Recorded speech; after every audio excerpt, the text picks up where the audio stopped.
साईसेवक सौ सुनंदा शंकर सावंत यांच्या प्रेरणेतून श्यामनगर जोगेश्वरी ते श्री क्षेत्र शिर्डी साई स्फूर्ती ज्योतचं आगमन इगतपुरी येथील घाटनदेवी येथे आगमन होताच श्री साई सहाय्य समितीतर्फे त्यांचं स्वागत करण्यात आलं।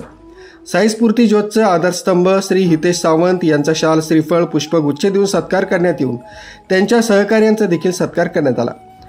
जोगेश्वरी ते शिर्डी हे अंतर केवळ 20 ते 22 तासात पार करण्याचे त्यांचे उद्दिष्ट असून अखंड प्रज्वलित ज्योत घेऊन साई भक्त शिर्डी साईबाबांच्या चरणी दर्शन घेऊन नतमस्तक होतील।